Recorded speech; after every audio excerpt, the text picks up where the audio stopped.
My hands hovered over the neatly folded clothes in the closet, but I didn't feel the need to hurry. The sound of laughter drifted from the kitchen, sharp and casual, like a knife sliding across glass. I didn't need to see to know who was there. My wife's lover, sitting in my kitchen, wearing my robe. The moment stretched, heavy and silent, even though the room was alive with the clatter of cutlery and the hum of conversation. I could hear him talking, pretending comfort in my home, pretending ownership. My wife's voice followed, smooth, practiced, almost proud. "Thomas, you need to accept the new arrangement, or leave with nothing." I smiled. I didn't need to argue. I didn't need to plead. I had spent years giving, bending, hoping, and now I was done. It hadn't started this way. Not at all. Rebecca had been charming, intoxicating. The kind of woman who made you believe in grand gestures and quiet devotion. I had loved her the way you throw yourself into a fire, recklessly, blindly, and with complete surrender. We had married young, our lives entwined in dreams of love and stability. But the first cracks were subtle. The small lies, the late nights, the secretive messages. At first, I ignored them, convinced they were minor indiscretions, harmless distractions. And then I found him. At first, it was just a name whispered in passing, a text that didn't belong, a photo that shouldn't exist. I confronted her, and she laughed. Oh, the audacity of that laugh, and said it was complicated, that I needed to trust her. But trust had a price, and the price was my dignity. The arrangement she spoke of wasn't new. It had been in motion for months. I just hadn't admitted it yet. She had built a world I no longer belonged to, a world where she and her lover could sit comfortably in my kitchen while I folded my life into cardboard boxes. The first night I saw him in my home, I felt something I didn't expect.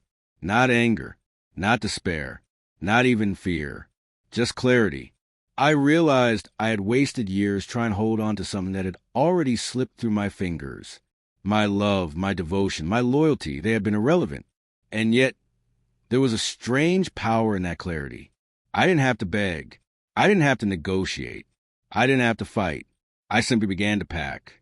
Each shirt, each sweater, each memory carefully folded and placed into the suitcase I had left on the bed hours ago. Rebecca's voice cut through the room again. "Thomas, don't make this harder than it has to be. You'll get nothing if you walk out angry." I paused for a moment, letting her words hang in the air, ridiculous and hollow. I pictured him in my kitchen, sipping my coffee, draped in my robe, laughing like he belonged here. And I realized something beautiful. It didn't matter. They could have the house, the furniture, the fancy dinners, the illusion of control. I had my pride, and pride was worth more than their stage comfort. I remember the first time she had truly crossed a line.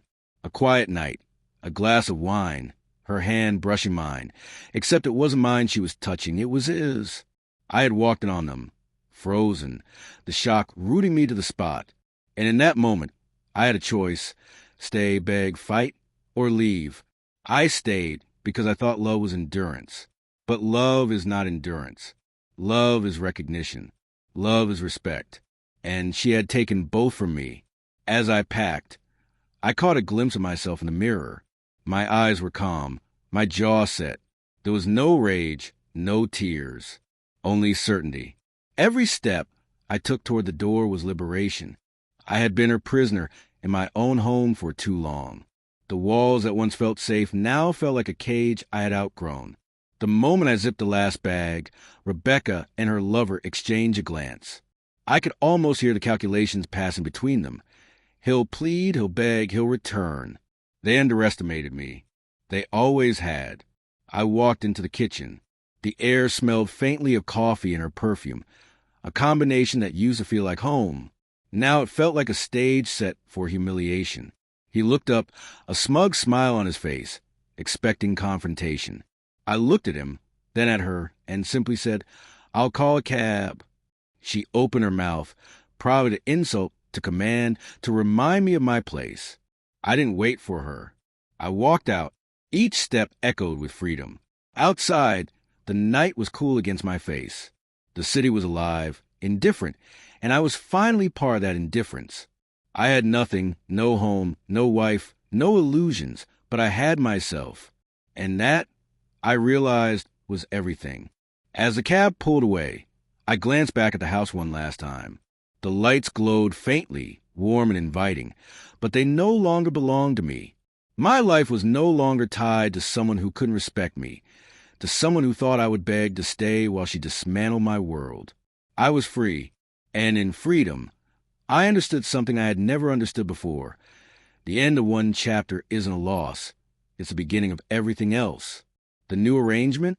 I smiled at the thought. I didn't need arrangements. I didn't need permissions.